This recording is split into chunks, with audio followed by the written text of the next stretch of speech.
اعوذ باللہ من الشیطان الرجیم بسم اللہ الرحمن الرحیم۔ سیرت رسول عربی صلی اللہ علیہ وسلم۔ علامہ نور بخش توکلی علیہ الرحمہ اس کے مصنف ہیں۔ اعجاز القرآن کی تیسری وجہ غیب کی خبریں، قرآن اور کتب الہامیہ سابقہ میں مطابقت۔ آپ دیکھ رہے ہیں PATF Islamic info YouTube channel. مزید اسلامک ویڈیوز کے لیے ہمارا چینل سبسکرائب کریں۔ قرآن اور کتب الہامیہ سابقہ میں مطابقت دیکھ کر آج کل کے عیسائی بھی کفار قریش کی طرح کہتے ہیں کہ قرآن میں یہ باتیں اہل کتاب میں سے کسی عالم کی مدد سے لکھی گئی ہیں۔ چنانچہ کبھی یہ گپ اڑاتے ہیں کہ بحیرہ راہب نے حضور اقدس صلی اللہ علیہ وسلم کو یہ سب کچھ سکھایا، اور کبھی بڑبڑاتے ہیں کہ آپ صلی اللہ علیہ وسلم نے دینی مسیحی کا کچھ علم صہیب رومی سے حاصل کیا، اور کبھی یہ کہتے ہیں کہ ظن غالب تو ان راہبوں میں سے کسی ایک کی طرف اشارہ کرتا ہے جو اس وقت ملک عرب میں عزیز الوجود نہ تھے، اور قرآن اکثر جگہوں میں ان کا ذکر تحسین و مدح کے الفاظ میں کرتا ہے۔ مگر ہم پوچھتے ہیں کہ اس تمام ہرزہ سرائی کا کیا ثبوت ہے؟ ایسے عناد سے اپنی عاقبت کیوں خراب کر رہے ہو؟ پامر عیسائی جس نے قرآن کا انگریزی میں ترجمہ کیا ہے کیوں لکھتا ہے کہ عیسائی مصنفین حضرت محمد صلی اللہ علیہ وسلم پر یہ الزام لگاتے ہیں کہ ان کی وحی کا بڑا حصہ ایک نصرانی راہب کی تعلیم کا نتیجہ ہے، مگر اس الزام کی تائید میں کوئی شہادت موجود نہیں۔ ہم عیسائیوں سے کھلے الفاظ میں پکار کر کہتے ہیں کہ اگر تم سچے ہو تو پہلے ثابت کرو کہ آپ صلی اللہ علیہ وسلم نے کس یہودی یا عیسائی سے تعلیم پائی، پھر جواب دو کہ مضامین زیر بحث کو ایسے معجز نظام کلام میں کس نے ادا کیا۔ ہمارا یہ دعویٰ اور سچا دعویٰ ہے کہ قرآن افترا نہیں، اور ناممکن ہے کہ اللہ کے سوا کوئی ایسا قرآن بنائے، کیونکہ اللہ کے سوا جو ہوگا وہ مخلوق ہوگا، اور مخلوق ایسا قرآن بنانے پر قادر نہیں۔ مگر یہ اصول دین اور بعض دیگر مضامین میں کتب سابقہ کے مطابق ہے، اور بتاتا ہے کہ وہ کتابیں من جانب اللہ اپنے اپنے وقتوں میں معمول بہا تھیں، یعنی ان پر عمل کیا جاتا تھا۔ اس لحاظ سے یہ ان کتابوں کا مصدق اور ان کی صحت کی دلیل ہے، کیونکہ یہ معجزہ ہے اور وہ معجزہ نہیں، اس لیے وہ اپنے مضامین کی صحت کے لیے اس کی شہادت کی محتاج ہیں، نہ کہ یہ۔ بس جب قرآن کتب سابقہ کا مصدق ٹھہرا تو یہ نتیجہ نکلا کہ یہ افترا نہیں بلکہ اللہ تعالیٰ کی طرف سے ہے، کیونکہ یہ ایک ایسے بندہ کامل کے ہاتھ پر ظاہر ہوا جو نہ کوئی علم پڑھا اور نہ علماء اہل کتاب میں سے کسی کی صحبت میں بیٹھا۔ پھر جو اس کی پیش کردہ کتاب کے مضامین کتب سابقہ کے مطابق پائے گئے تو معلوم ہوا کہ وہ کتاب وحی الہی ہے۔ وہ کتاب جو کتب الہامیہ سابقہ کا صدق ثابت کرے، خود افتراء کیسے ہو سکتی ہے؟ بلکہ وہ تو اولا بالصدق ہے۔ یہ تقریر اس آیت کی تفسیر ہے۔ وَمَا كَانَ هَذَا الْقُرْآنُ أَن يُفْتَرَى مِن دُونِ اللَّهِ وَلَكِن تَصْدِيقَ الَّذِي بَيْنَ يَدَيْهِ وَتَفْصِيلَ الْكِتَابِ لَا رَيْبَ فِيهِ مِن رَبِّ الْعَالَمِينَ، اور نہیں ہے کہ کوئی یہ قرآن بنا لے اللہ کے سوا، اور لیکن سچا کرتا ہے اگلے کلام کو، اور تفصیل ہے کتاب کی، اس میں شبہ نہیں، جہان کے پروردگار کی طرف سے ہے۔ قرآن مومنوں کے دل کی بعض باتوں کو بھی بیان کرتا ہے۔ وَإِذْ يَعِدُكُمُ اللَّهُ إِحْدَى الطَّائِفَتَيْنِ أَنَّهَا لَكُمْ وَتَوَدُّونَ أَنَّ غَيْرَ ذَاتِ الشَّوْكَةِ تَكُونُ لَكُمْ وَيُرِيدُ اللَّهُ أَن يُحِقَّ الْحَقَّ بِكَلِمَاتِهِ وَيَقْطَعَ دَابِرَ الْكَافِرِينَ۔ اور جس وقت وعدہ دیتا تھا اللہ تم کو ایک یا ان دو جماعت میں سے کہ تم کو ہاتھ لگے گی، اور تم چاہتے تھے کہ بغیر کانٹا لگے تم کو مل جائے، اور اللہ چاہتا تھا کہ تمہارا سامنا ہو دشمنوں سے تاکہ سچ کرے اپنے حق کو اور کاٹ دے کافروں کی جڑ۔ اس آیت سے ایسے امر کی خبر ہے جو مومنوں کے دل میں آیا تھا اور جسے وہ پسند کرتے تھے، مگر آپ صلی اللہ علیہ وسلم سے وہ امر پوشیدہ تھا۔ بس اللہ تعالیٰ نے یہ آیت نازل فرما کر حضور اقدس صلی اللہ علیہ وسلم کو اطلاع بخشی، اور اس کا بیان یہ ہے کہ جب مسلمانوں کو خبر لگی کہ ابو سفیان لدے ہوئے اونٹوں کا قافلہ ملک شام سے لا رہا ہے تو آپ صلی اللہ علیہ وسلم 308 کی جمعیت کے ساتھ نکلتے ہیں، اور وادی دفران میں اللہ تعالیٰ نے آپ صلی اللہ علیہ وسلم سے دو امروں میں سے ایک کا وعدہ کیا۔ قافلہ کا ہاتھ آنا اور قریش کا مغلوب ہونا، جو مکہ سے اس قافلہ کے چھڑانے کے لیے نکلا تھا۔ صحابہ کرام اپنے دلوں میں قافلے کی گرفتاری پسند کرتے تھے، بس اللہ نے چاہا کہ وہ دشمنوں سے مقابلہ کریں تاکہ کفر کا زور ٹوٹ جائے اور دین حق کو تقویت پہنچے۔ چنانچہ ایسا ہی ہوا کہ بدر کی لڑائی میں 70 کافر مارے گئے اور اتنے ہی گرفتار ہوئے، اور مسلمانوں میں سے صرف 14 شہید ہوئے۔ پھر ہے کہ اذ ہمت طائفتان منکم ان تفشلا واللہ ولیہما وعلی اللہ فلیتوکل المؤمنون۔ جب قصد کیا دو فرقوں نے تم میں سے کہ کم ہمتی کریں، اور اللہ مددگار تھا ان کا، اور اللہ ہی پر بھروسہ کریں مسلمان۔ اس آیت میں مسلمانوں کے خطرہ قلبی کا اظہار ہے، جس کا بیان یہ ہے کہ جنگ بدر سے اگلے سال غزوہ احد میں کافر جمع ہو کر مدینے پر چڑھ آئے۔ آپ صلی اللہ علیہ وسلم نے مسلمانوں سے مشورہ کیا تو کہنے لگے ہم شہر میں لڑیں گے۔ آپ علیہ الصلاۃ والسلام کی یہی مرضی تھی۔ بعض کہنے لگے کہ یہ آر ہے، بلکہ ہم میدان میں مقابل ہوں گے۔ آخر اسی مشورے پر عمل کیا۔ جب آپ صلی علیہ الصلاۃ والتسلیم شہر سے باہر چلے تو عبداللہ بن ابی منافق مدینہ کا رہنے والا تھا، وہ بھی شریک جنگ تھا، مگر وہ ناخوش ہو کر پھر گیا کہ ہمارے کہنے پر عمل نہ کیا۔ اس کے بہکانے سے انصار کے دو قبیلے خزرج بنو سلمہ اور اوس سے بنی حارثہ بھی چلے گئے۔ آخر ان کے سردار عوام کو سمجھا کر لے آئے۔ اس آیت میں انہی دو قبیلوں کے خطرہ قلبی کا ذکر ہے، حالانکہ ان سے نہ کوئی قول ظہور میں آیا اور نہ کوئی بزدلی۔ قرآن نے منافقین کے بھی راز کھولے جن کو وہ اپنے دلوں میں چھپاتے تھے۔ چنانچہ آیت میں ارشاد ہے یخفون فی انفسہم ما لا یبدون لک، اپنے دل میں چھپاتے ہیں جو تمہارے سامنے ظاہر نہیں کرتے۔ یقولون لو کان لنا من الامر شیء ما قتلنا ہاہنا، کہتے ہیں اگر کچھ کام ہوتا تو ہم مارے نہ جاتے۔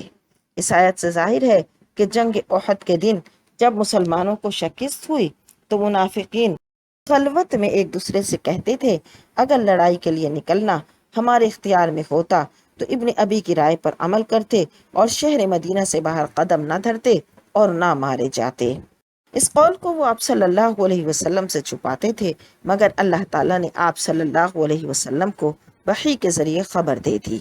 سورہ توبہ میں ارشاد ہے وَيَحْلِفُونَ بِاللَّهِ إِنَّهُمْ لَمِنْكُمْ، قسم کھاتے ہیں اللہ کی کہ وہ بے شک تم میں سے ہیں، وَمَا هُمْ مِنْكُمْ، حالانکہ وہ تم میں سے نہیں ہیں، وَلَكِنَّهُمْ قَوْمٌ يَفْرَقُونَ، لیکن وہ لوگ ڈرتے ہیں اور وہ جدا ہیں۔ اس آیت میں بتا دیا گیا کہ منافقین جو قسم کھا کر کہتے ہیں کہ ہم تم میں سے ہیں، جھوٹ ہے۔ اسی طرح سورہ توبہ میں ہے ومنهم من يلمزك في الصدقات فإن أعطوا منها ردوا وإن لم يعطوا منها إذا هم يسخطون، بعض وہ ہیں کہ آپ پر یہ تان کرتے ہیں زکوٰۃ میں، اگر دیے جائیں اس میں سے راضی ہو جائیں اور اگر نہ دیے جائیں تو ناخوش ہوں۔ یہ آیت ذوالخویسرہ منافق کے حق میں نازل ہوئی کیونکہ اس نے کہا تھا تم اپنے صاحب کو نہیں دیکھتے کہ تمہارے صدقات کس طرح ریوڑ چلانے والوں میں تقسیم کر دیتے ہیں اور پھر سمجھتے ہیں کہ عادل ہیں۔ اسی طرح سورہ توبہ میں ہے وَمِنْهُمُ الَّذِينَ يُؤْذُونَ النَّبِيَّ وَيَقُولُونَ هُوَ أُذُنٌ، اور بعض ان میں سے بدگوئی کرتے ہیں اور کہتے ہیں کہ یہ شخص کان ہے۔ بعض منافقین مثلا جلاس اور اس کے ساتھی آپ صلی اللہ علیہ وسلم کی شان میں ایسی باتیں کرتے تھے جس سے اذیت پہنچے۔ جب انہیں منع کیا جاتا تو آپ صلی اللہ علیہ وسلم کے تو کان ہی کان ہیں یہ کہتے، یعنی ہم ان کے سامنے قسم کھا لیں گے اور انکار کر دیں گے، وہ مان لیں گے کیونکہ وہ جو سنتے ہیں مان لیتے ہیں۔ سورہ توبہ میں پھر ارشاد ہے يحلفون بالله ما قالوا ولقد قالوا كلمة الكفر وكفروا بعد إسلامهم وهموا بما لم ينالوا، قسم کھاتے ہیں اللہ کی کہ جو انہوں نے کہا، لیکن انہوں نے جو کہا وہ کلمہ کفر کہا اور وہ کافر ہو گئے اسلام کے بعد اور انہیں وہ نہ ملا۔ غزوہ تبوک میں ان منافقین کی فضیحت میں یہ آیت نازل ہوئی جو اس غزوہ میں مدینہ منورہ میں پیچھے رہ گئے۔ اس لیے جلاس بن سوید نے کہا اللہ کی قسم جو کچھ ہمارے بھائیوں کی نسبت کہتے ہیں اگر وہ سچ ہے تو پھر تو ہم گدھوں سے بھی بدترین ہیں۔ جب آپ صلی اللہ علیہ وسلم کو یہ خبر پہنچی، آپ نے جلاس کو بلا کر پوچھا تو اس نے قسم اٹھا لی کہ میں نے تو ایسا کچھ نہیں کہا۔ اس پر یحلفون باللہ ما قالوا اتری، کہ قسم کھاتے ہیں اللہ کی کہ انہوں نے وہ نہیں کہا، حالانکہ انہوں نے کہا۔ باقی منافق جلاس کے قول میں راضی تھے، اس لیے وہ بمنزلہ جلاس ہو گئے اور صیغہ جمع لایا گیا۔ مطلب یہ کہ وہ قسم کھا گئے کہ ہم نے ایسا کوئی کلمہ نہیں کہا جس سے آپ صلی اللہ علیہ وسلم کے دین کی توہین ہو، حالانکہ بے شک انہوں نے کلمہ کفر کہا اور اس سے پر اکتفا نہ کیا بلکہ اپنے افعال سے بھی کفر باطن کو اظہار کر دیا۔ چنانچہ من جملہ ان افعال کے ایک یہ ہے کہ غزوہ تبوک سے واپسی کے وقت ان میں سے 15 نے اتفاق کر لیا کہ جب تبوک اور مدینہ کے درمیان عقبہ گھاٹی پر ہوں گے تو ہم ان کو سواری سے وادی میں دھکیل کر مار ڈالیں گے، مگر اللہ تعالیٰ نے آپ صلی اللہ علیہ وسلم کو منافقین کے اس ارادے سے آگاہ کر دیا، اس لیے جب لشکر عقبہ پہنچا تو آپ صلی اللہ علیہ وسلم تو عقبہ میں چلے اور باقی آپ صلی اللہ علیہ وسلم کے ارشاد کے مطابق وادی میں چلنے لگے، مگر ان منافقین نے منہ پر یعنی کپڑا ڈال کر عقبہ میں چلنا شروع کر دیا۔ حضرت عمار بن یاسر آپ صلی اللہ علیہ وسلم کی اونٹنی کی مہار پکڑے ہوئے تھے اور حضرت حذیفہ بن یمان پیچھے سے اونٹنی کو چلا رہے تھے۔ اتنے میں حذیفہ نے اونٹوں کے پیروں کی آہٹ اور ہتھیاروں کی آواز سنی، اسی لیے حذیفہ اندھیری رات میں ان کی طرف بڑھے اور للکار کر کہا کہ اے لوگو، اللہ کے دشمنوں، رسول اللہ صلی اللہ علیہ وسلم سے دور ہو جاؤ۔ یہ سن کر وہ وادی کی طرف بھاگ گئے اور لوگوں میں مل گئے۔ سورہ توبہ میں ہے وَإِذَا مَا أُنزِلَتْ سُورَةٌ فَمِنْهُمْ مَن يَقُولُ أَيُّكُمْ زَادَتْهُ هَٰذِهِ إِيمَانًا، اور جب نازل ہوئی ایک سورت تو بعض ان میں سے کہتے ہیں کس کو تم سے زیادہ کیا اس سورت نے ایمان میں۔ جب منافق لوگ آپ صلی اللہ علیہ وسلم کی خدمت میں نہ ہوتے اور کوئی سورت نازل نہ ہوتی جس میں قطعی دلائل ہوں تو وہ ایک دوسرے سے بطور استہزاء کہتے کہ اس سورت نے تم میں سے کس کا ایمان زیادہ کیا۔ وَإِذَا مَا أُنزِلَتْ سُورَةٌ نَظَرَ بَعْضُهُمْ إِلَىٰ بَعْضٍ، اور جب نازل ہوتی ہے سورت تو دیکھنے لگتے ہیں ایک دوسرے کی طرف، یعنی جب آپ صلی اللہ علیہ وسلم پر کوئی سورت اترتی جس میں ان کے عیبوں کا بیان ہوتا تو وہ مومنوں سے آنکھ بچا کر مجلس سے کھسک جاتے اور جانتے کہ کوئی مومن ان کو دیکھ رہا ہے تو وہیں بیٹھے رہتے اور اختتام مجلس پر چلے جاتے۔ والذین اتخذوا مسجدا ضرارا وکفرا وتفریقا بین المؤمنین، اور جنہوں نے بنائی ایک مسجد درار اور کفر پر اور پھوٹ ڈالنے کو۔ اس آیت سے معلوم ہوا کہ مسجد درار والے سب منافق تھے۔ منافقین کے مزید حال کے لیے سورہ منافقین میں تفصیلی ذکر ہے۔ قرآن مجید میں منافقین کی طرح یہودیوں کے بھی 6 عیب ظاہر کر دیے گئے۔ ألم تر إلى الذين نهوا عن النجوى ثم يعودون لما نهوا عنه ويتناجون بالإثم والعدوان ومعصية الرسول وإذا جاءوك حيوك بما لم يحيك به الله ويقولون في أنفسهم لولا يعذبنا الله بما نقول حسبهم جهنم يصلونها فبئس المصير۔ جن کو منع کیا گیا کہ آپس میں سرگوشیاں نہ کریں، پھر وہی کرتے ہیں جو منع ہو چکا، اور کان میں بات کرتے ہیں۔ سرگوشیاں یعنی جو کرتے ہیں وہ گناہ کی اور حد سے بڑھنے کی اور رسول کی نافرمانی کی، اور جو بائیں تیرے پاس تجھے دعا دیں تو وہ دعا نہیں تھی، اور پھر دل میں کہتے ہیں کہ ہم نے جو کچھ کیا اس پر ہم پر عذاب کیوں نہیں آیا۔ ان کے لیے دوزخ کافی ہے، وہ اس میں ڈالے جائیں گے، وہ بری جگہ ہے پھرنے کی۔ موضح قرآن میں ہے کہ حضرت کی مجلس میں بیٹھ کر منافق کان میں بات کرتے، مجلس کے لوگوں پر ٹھٹھے کرتے اور عیب پکڑتے، اور آپ صلی اللہ علیہ وسلم کی بات سن کر کہتے یہ مشکل کام ہے، ہم سے کب ہو سکے گا۔ سورہ نساء میں تو اس کو منع کیا جا چکا تھا، مگر پھر یہ وہی کرتے تھے، اور یہ کہ یہود آتے اور السلام علیکہ کے بدلے السلام علیکہ کہتے، یہ بد دعا ہے۔ پھر آپس میں کہتے کہ اگر یہ رسول ہے تو اس طرح کہنے پر ہم پر عذاب کیوں نہیں آ رہا۔ سورہ مائدہ میں ہے يا أيها الرسول لا يحزنك الذين يسارعون في الكفر من الذين قالوا آمنا بأفواههم ولم تؤمن قلوبهم ومن الذين هادوا سماعون للكذب سماعون لقوم آخرين لم يأتوك۔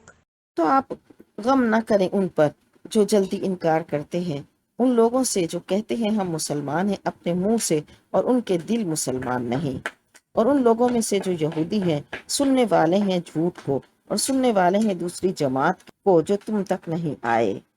یحرفون الکلم من بعد مواضعہ بدل ڈالتے ہیں بات کو اس کا ٹھکانہ چھوڑ کر، یعنی اس کی جگہ سے بدل دیتے ہیں۔ تو بعض منافق دل میں یہود سے ملتے تھے اور بعض یہود کہتے کہ حضرت کے پاس آمد و رفت کرتے تھے۔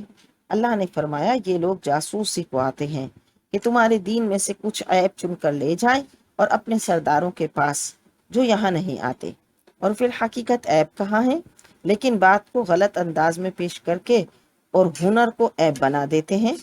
تو یہود میں کئی قصے ہوئے کہ اپنے قضایا یعنی اپنے فیصلے آپ صلی اللہ علیہ وسلم کے پاس لائے فیصلہ کروانے کو، اور جب وہ سردار یہود کو بھیجتے تو کہتے کہ ہمارے معمول کے موافق حکم کریں تو قبول رکھنا ورنہ نہیں۔